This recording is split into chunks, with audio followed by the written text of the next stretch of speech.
Sons of Atticus, a Sydney-based duo comprising Dylan Wright and Matt Joyce, will transport you to a darkened bar and put a whiskey in your hand as their alt-country style hits your ears and soul.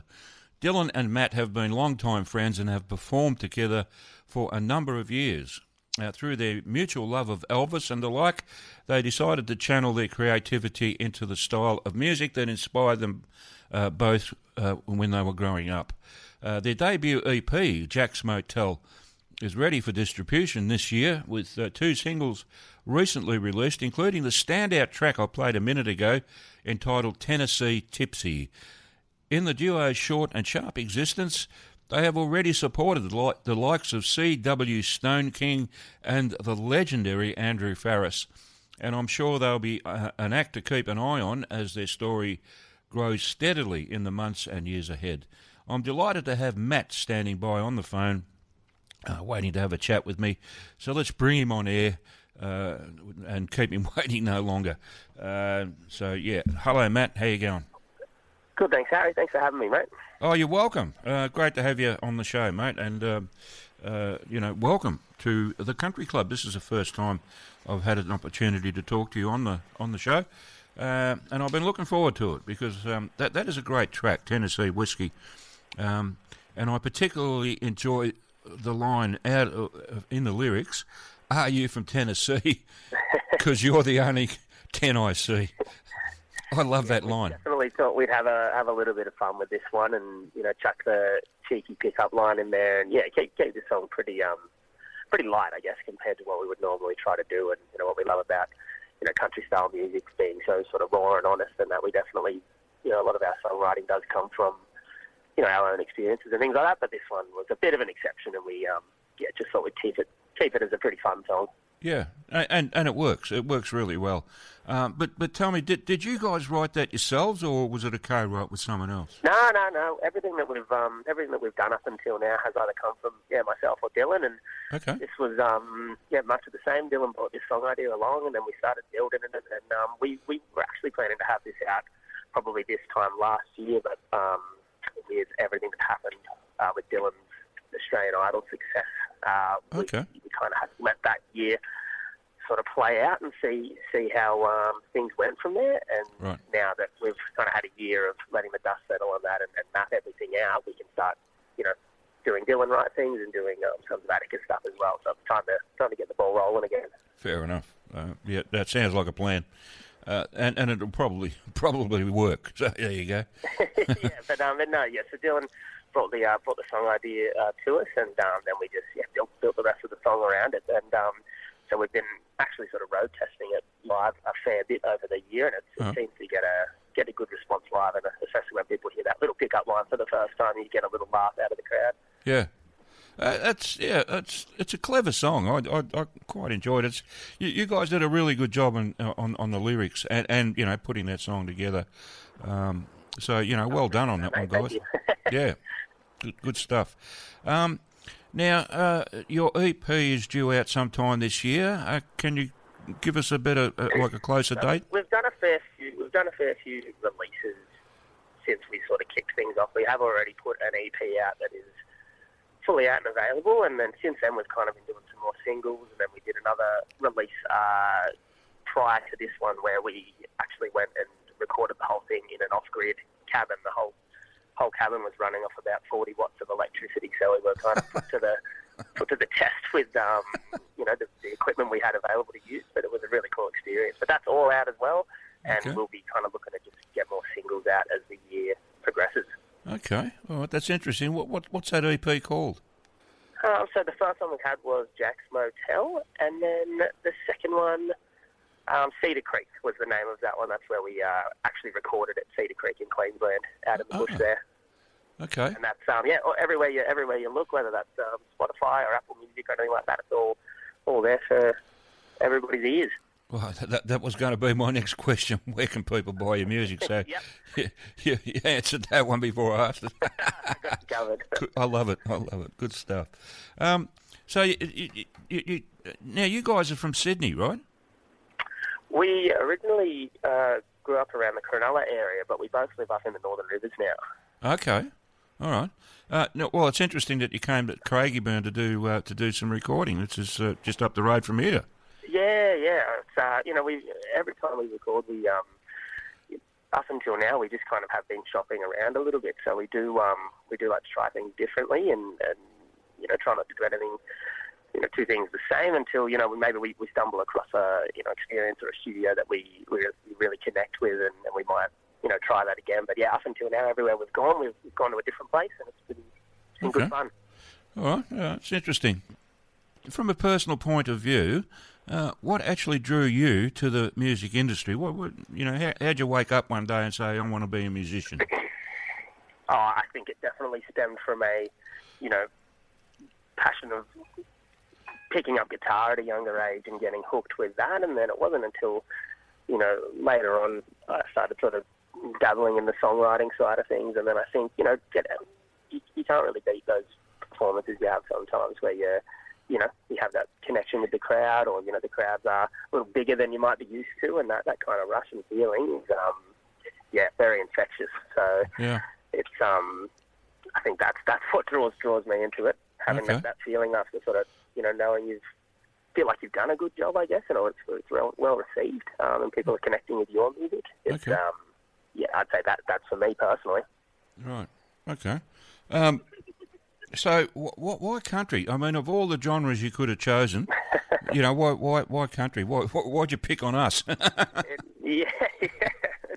I honestly think it ended up there. It was always kind of there, but I as a younger person started playing in rock bands, and I'm currently on tour at the moment with my friends band, which is a bit of an indie rock kind of band.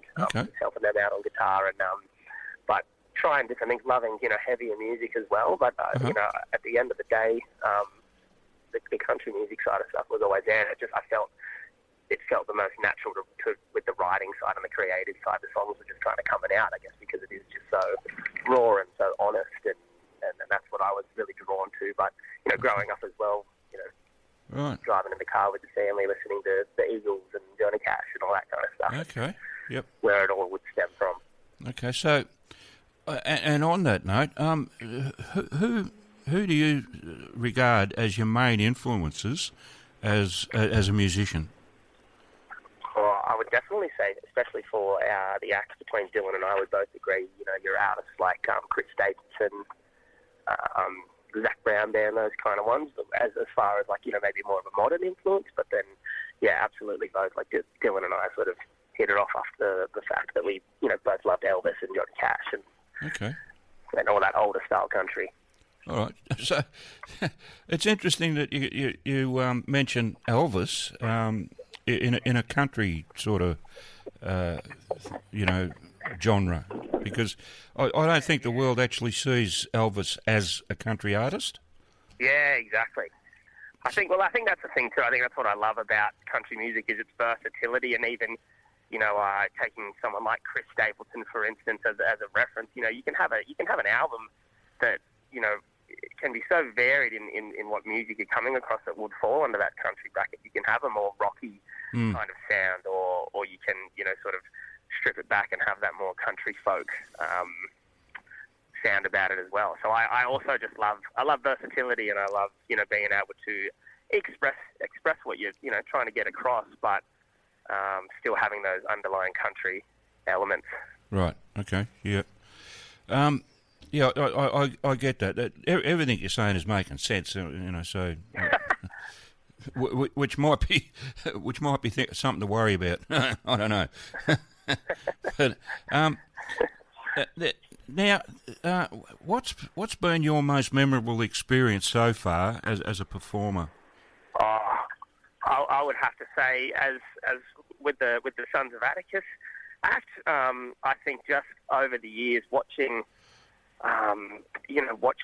it grow and build. We've made. We just came back the start of this year from Tamworth Country Music Festival, and that was our fourth time there. So I think just seeing our appearances happen and seeing more and more people turning up. Where we played for the second time at the Gympie Muster.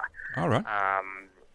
last year in August, and again, same thing. We played for the first year the year before. We had good crowds for our good responses, but coming back that second year, we had an unbelievable turnout for both of our shows, and it was just that was probably one of the highlights for me, I think. Okay. We normally play with a duo, just me and Dylan, because it's just easier to manage when we're when you're moving about. But we got a band together for that for the first time. So I think hearing our music in a band form, having a really large crowd, that was definitely up there for me for this project. That's for sure. Okay. Now, speaking, because I was going, you keep predicting what I'm going to ask you, which is, it's a fine art, I've got to say. I'm really impressed. Yeah, it's not always the case. So. Only with me, but that's fine. Saves me a bit of work. Now, you're talking about a band, right? Now, I can envision you two turning up at Tamworth, and saying, we're here, we're going to play. Yeah, great, get on stage. And I'm wondering if you've got a band behind you, and you just pretty much answered that. But how do you put a band together for a gig like Tamworth? So we normally, like up until now, we've pretty much only just done the duo, just because it's just with what's going on in our lives, it's a little bit easier to kind of manage the two of us as opposed to other people around. But what's really great about Australian country music is there is a good amount of super talented artists that you will start to get to know and see at multiple, across all the country music festivals. So when we played at Gympie, we actually just touched base with some artists and sent the music across, sent them some charts, and we actually met them before we went on stage for the first time. We didn't run a rehearsal. We just kind of were like, all right, let's see how this goes. And, full credit to them as musicians as well, because it was like we'd Yep. We were all mates prior and just had done a full rehearsal. So, there's a good bank of musos that you can actually reach out to and that'll be happy to sort of jump up on stage with you. So, I've played in bands before. The band I'm travelling with at the moment, we're all, best mates from growing up, and, that's the ideal setup, having been able to travel around with your really good mates. But, still, with Dylan and I, we still do plenty of that. But sometimes it's just a bit easier to get some ring-ins. Yeah.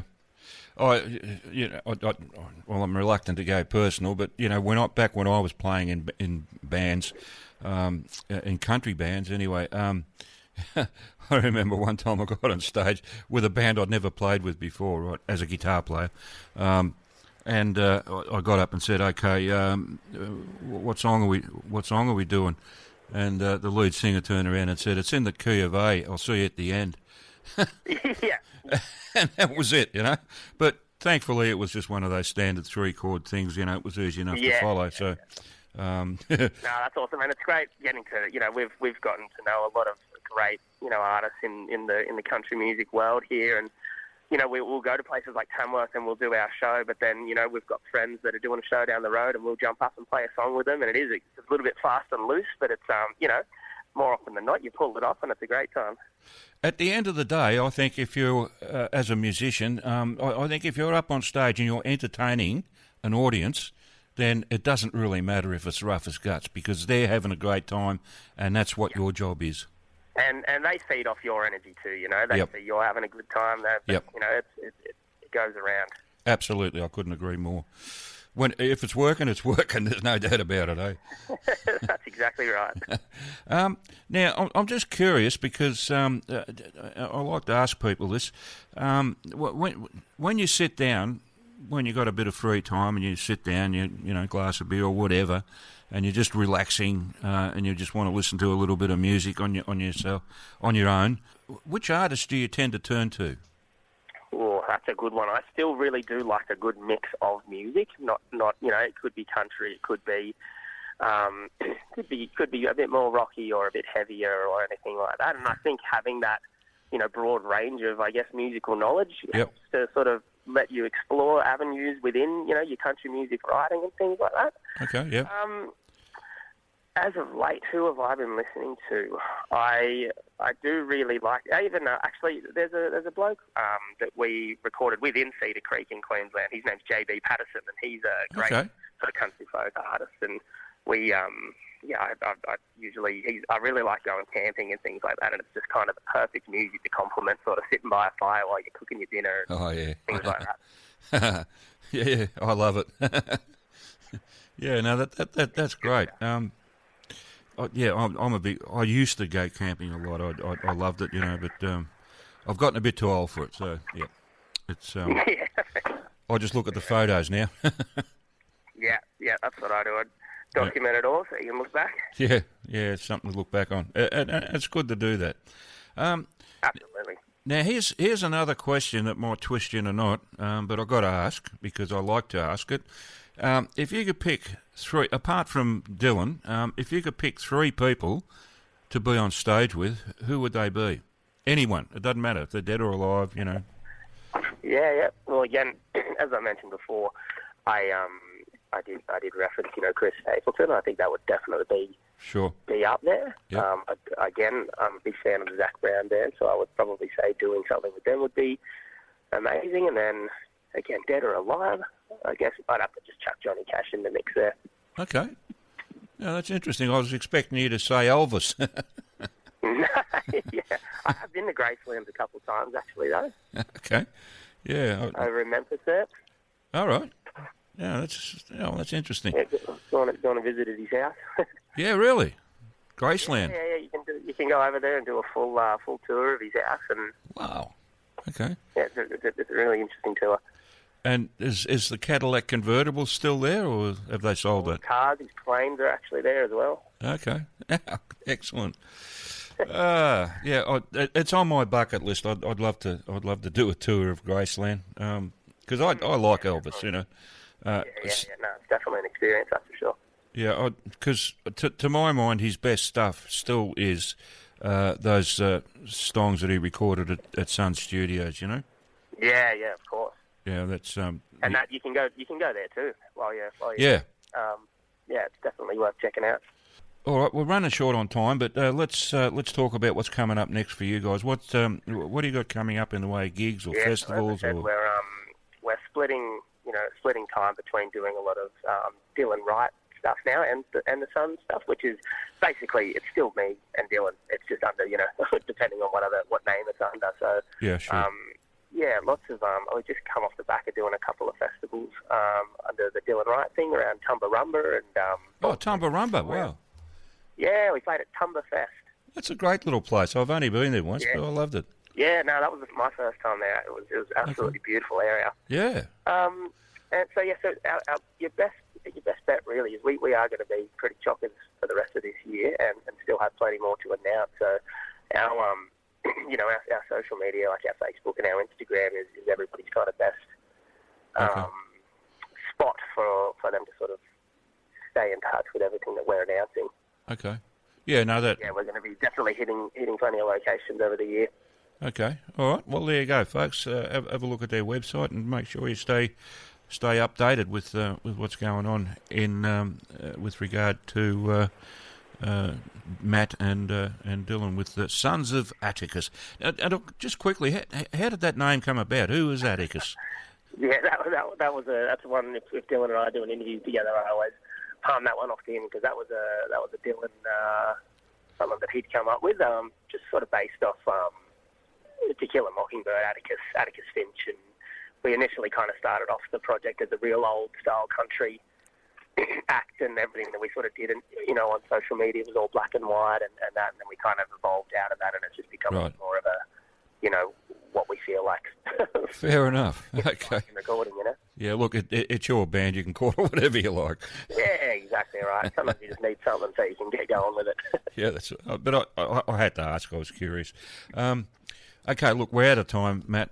Thank you so much for taking the time out on your Sunday arvo to have a talk with me. I much appreciate it.